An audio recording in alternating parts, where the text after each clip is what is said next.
Everyone, सो IP mat 2025 का registration जो है ये स्टार्ट हो चुका है। आईआईएम रोहतक के एप्लीकेशंस जो है ये स्टार्ट हो चुके हैं। जो स्टूडेंट्स 12th स्टैंडर्ड के बाद एमबीए परस्यू करना चाहते हैं आईआईएम में से, उन्हें ये आईपी मैट एग्जाम जो है ये देनी होती है। और आईपी मैट रोहतक का फॉर्म फिलिंग प्रोसीजर क्या है, कौन से डॉक्यूमेंट्स हमें सबमिट करने हैं, किस तरीके से फॉर्म फिलिंग करना है, चलिए इस वीडियो में समझते हैं। बट अगर आपने चैनल सब्सक्राइब नहीं किया है तो कर लीजिए, ताकि इस एंट्रेंस एग्जाम को लेके जो भी अपडेट आती है उसका एक डिटेल वीडियो आपको हमारे यूट्यूब चैनल पे मिल जाएगा। तो सबसे पहले गाइस हम लोग इंपॉर्टेंट डेट्स के बारे में समझ लेते हैं। एप्लीकेशन का जो फॉर्म फिलिंग है ये स्टार्ट हो चुका है February 6 को, एंड लास्ट डेट जो है फॉर्म फिलिंग का वो है April 11 को। सो गाइस प्लीज इंश्योर करिएगा कि आप लोग लास्ट डेट तक का वेट नहीं कर रहे हो, अपना फॉर्म फिलिंग जो है ये टाइम पे क्या कर रहे हो, कंप्लीट करने वाले हो। एग्जाम जो है ये होने वाला है May 5 को, सुबह को 9 बजे का टाइम जो है ये दिया गया है। एंड जो स्टूडेंट्स इस एंट्रेंस एग्जाम को क्लियर करते हैं वो उसमें से कुछ सिलेक्टेड स्टूडेंट्स जो है सिलेक्ट होंगे फॉर ऑनलाइन पर्सनल इंटरव्यू, जिसका लिस्ट आउट होगा लास्ट वीक ऑफ मई में। एंड वो सिलेक्टेड स्टूडेंट्स का इंटरव्यू होगा first and second week of June 2025 में। साथ ही साथ अगर हम देखें तो ये कंपलसरी होगा, बिना इसके आपका एडमिशन नहीं हो सकता है। जो स्टूडेंट्स इस राउंड को क्लियर कर लेते हैं वो स्टूडेंट सिलेक्ट हो जाएंगे, और सिलेक्शन लिस्ट एक्सपेक्टेड है सेकेंड वीक ऑफ जुलाई में। और आपका एकेडमिक ईयर जो है ये स्टार्ट हो जाएगा थर्ड वीक ऑफ अगस्त में। ये जो डेट्स दिए गए हैं ये आईपी मैट रोहतक के द्वारा थोड़े से टेंटेटिव डेट्स है, तो इंश्योर करिए कि आप लोग अपडेटेड रह रहे हो। बट फिलहाल अगर हम बात करें तो एप्लीकेशन का लास्ट डेट जो है ये क्या होने वाला है, April 11 जो है ये होने वाला है। अब सवाल ये आता है कि हमें रजिस्ट्रेशन जो है ये करना कैसे है। तो इसके लिए फर्स्ट स्टेप गया है गाइस कि हमें आईपी मैट रोहतक की वेबसाइट जो है इसे विजिट करना है। जैसे ही आप आईपी मैट रोहतक की वेबसाइट पे जाओगे, आपको यहाँ पे एडमिशन क्राइटेरिया एंड कुछ क्विक लिंक्स जो है ये देखने को मिलेंगे। तो आपको अप्लाई नाउ पे क्लिक करना है। जैसे ही आप अप्लाई नाउ पे क्लिक करोगे आपको यहाँ पे एक सेक्शन देखने को मिलेगा जहां पे आपको यूजर आईडी और पासवर्ड जो है डालना है। बट बिकॉज आप पहली बार इस एंट्रेंस एग्जाम के लिए रजिस्टर कर रहे हो तो आपको यहाँ पे रजिस्टर नाउ पे क्लिक करना है। जैसे ही आप रजिस्टर नाउ पे क्लिक करोगे आपको जो है एक पोर्टल ओपन होते हुए दिखेगा जहां पे आपको इंपॉर्टेंट इंस्ट्रक्शंस दिए गए हैं। फर्स्ट क्या है कि जहां जहां पे स्टार मार्क होगा वो डिटेल्स आपको कंपलसरी क्या करने होंगे, फिल करने होंगे।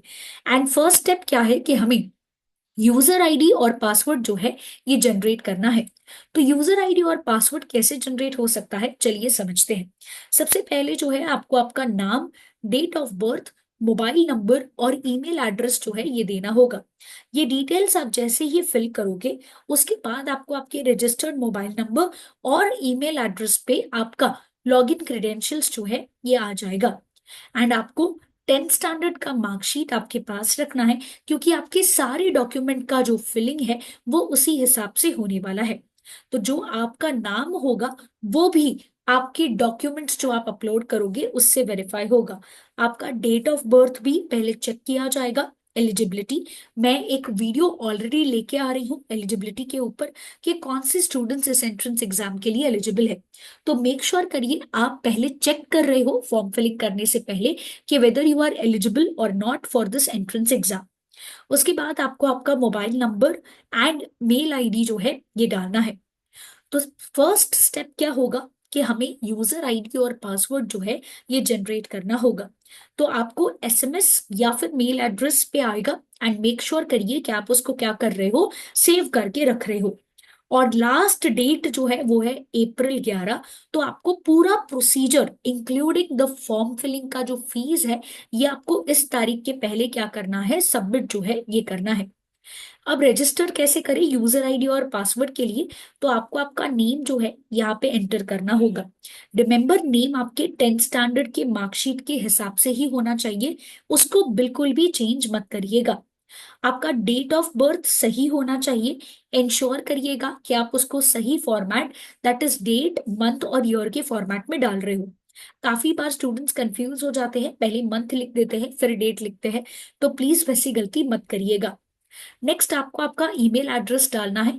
वही ईमेल एड्रेस डालिएगा जो इस वक्त एक्टिव है, जहां पे आप उस मेल बॉक्स पे अपना लॉगिन आईडी और क्रेडेंशियल्स रिसीव करोगे। तो ये मेल बॉक्स का पासवर्ड आपके पास होना चाहिए, जो भी आप मेल एड्रेस डाल रहे हो, और वो एक्टिव होना चाहिए। फिर वही मेल एड्रेस आपको कंफर्म करना है। आपको आपका नेशनैलिटी चूज करना है। तो अगर आप इंडिया के सिटीजन हो तो आप इंडिया चूज करोगे, एंड आपका कंट्री ऑफ रेसिडेंस भी आपको सिलेक्ट करना होगा। तो अगर आप इंडिया में ही रह रहे हो तो आपका कंट्री ऑफ रेसिडेंस भी क्या होगा, इंडिया ही होगा। उसके बाद आपको क्या बोला गया है, आपको आपका मोबाइल नंबर ऐड करना है। किसी भी तरीके का स्पेशल कैरेक्टर अलाउड नहीं है। तो आपको आपका कंट्री कोड लिखने की जरूरत नहीं है, आपको फिलहाल सिर्फ मोबाइल नंबर जो है ये ऐड करना होगा। एंड फिर वही मोबाइल नंबर आपको यहाँ पे कंफर्मेशन के तौर पे फिलअप करना है। इसके अलावा हमें एक और इम्पोर्टेंट नोट दी गई है कि जो स्टूडेंट्स अभी ट्वेल्थ स्टैंडर्ड के लिए अपियर कर रहे हैं, जो अपना ट्वेल्थ स्टैंडर्ड जून 2025 में क्लियर करेंगे, वो स्टूडेंट्स भी एप्लीकेशन फॉर्म फिल कर सकते हैं।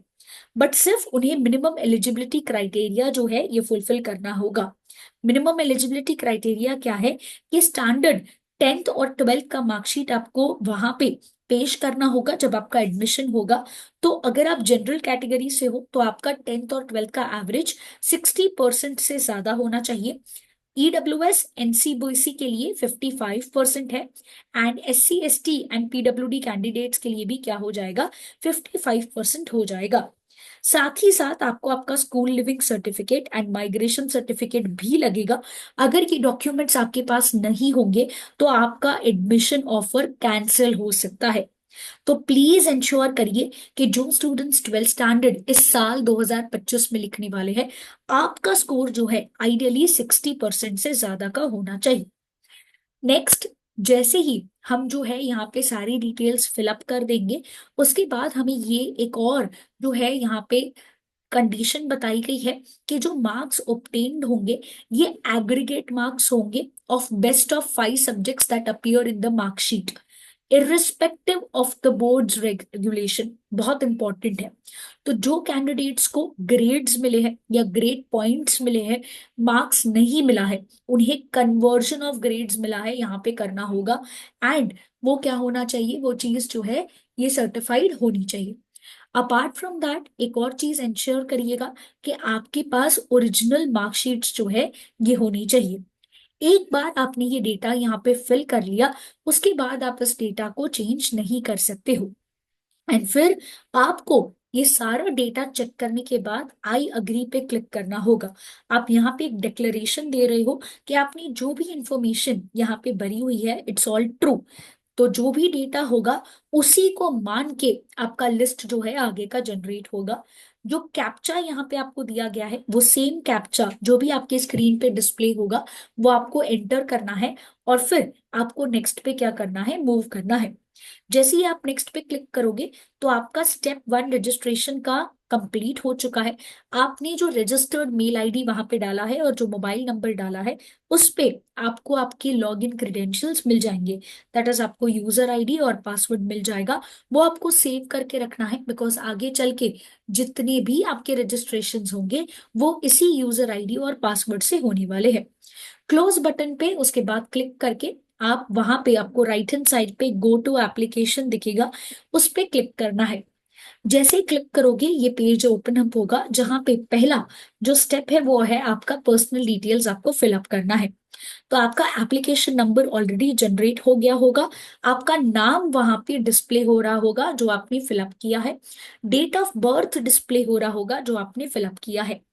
अब बाकी के डेटा को एंटर करना है। दैट इज आपके फादर का नाम, मदर का नाम आपको एंटर करना है, आपका जेंडर आपको सिलेक्ट करना है, मैरिटल स्टेटस आपको सिलेक्ट करना है, एंड आप कौन सी कैटेगरी से बिलोंग करते हो ये डिटेल्स आपको क्या करनी है, फिलअप करनी है। इसके अलावा आपको आपका mobile number and mail ID वहां पे ऑलरेडी दिया गया होगा। ये डालने के बाद आपको एक alternate mobile number and alternate mail ID भी डालना है। ये कंपलसरी है। तो मेक श्योर करिए ये alternate mobile number and alternate mail ID दोनों ही वर्किंग है। आइडियली आप अपने पेरेंट्स का डाल सकते हो, एंड अगर कोई आपका सिबलिंग है तो आप उसका भी डाल सकते हो, अगर आपके पेरेंट्स का मोबाइल नंबर अवेलेबल नहीं है तो। उसके बाद आपको यहाँ पे अगर आप फिजिकली हैंडिकैप्ड हो तो आपको यस सिलेक्ट करना है, अदरवाइज आपको नो सिलेक्ट करना है।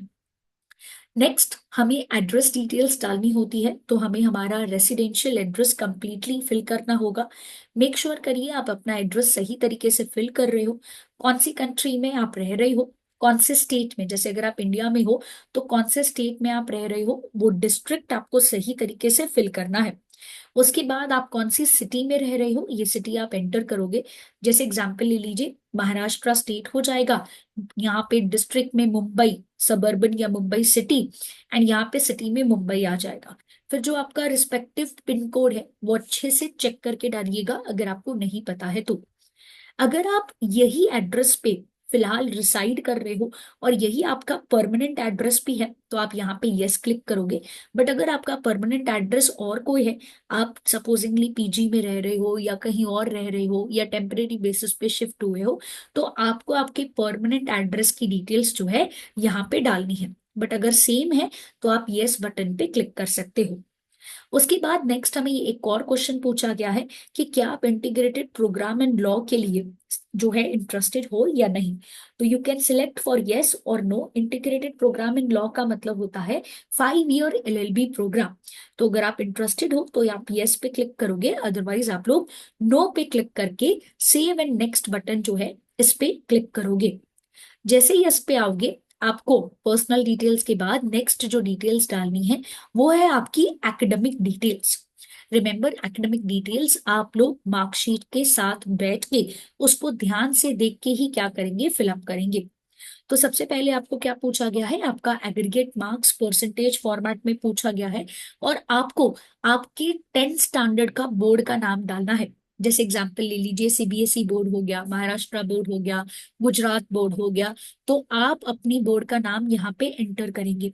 उसके बाद आपको आपके स्कूल जिससे आपने अपनी पढ़ाई कंप्लीट करी हुई है वो स्कूल का नाम एंटर करना है, एंड कौन सी ईयर में आपने उसे कंप्लीट किया है वो एंटर करना है। Remember, aggregate marks best of 5 subjects के हिसाब से जो है सिलेक्ट करोगे आप लोग। ये चीज हमें ध्यान से जो है ये दी गई है। उसके बाद नेक्स्ट आपको सिलेक्ट करना है मार्क्स ऑब्टेन्ड। तो आपको 5 सब्जेक्ट्स होंगे, पांचों सब्जेक्ट्स के आप नेम एंटर करोगे, एंड उसका ग्रेड जो है यहाँ पे क्या करोगे, डिटेल्स उसमें फिलअप करोगे।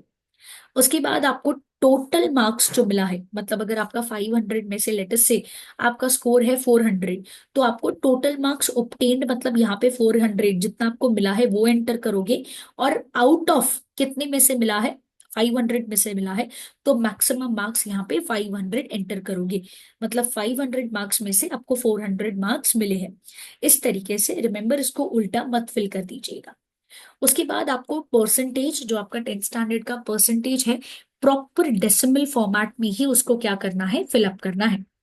उसके बाद अगर आप 12th स्टैंडर्ड अपियरिंग स्टूडेंट हो तो आप यहाँ पे लिखोगे नो, आपने अभी तक अपना कंप्लीट नहीं किया है 12th स्टैंडर्ड।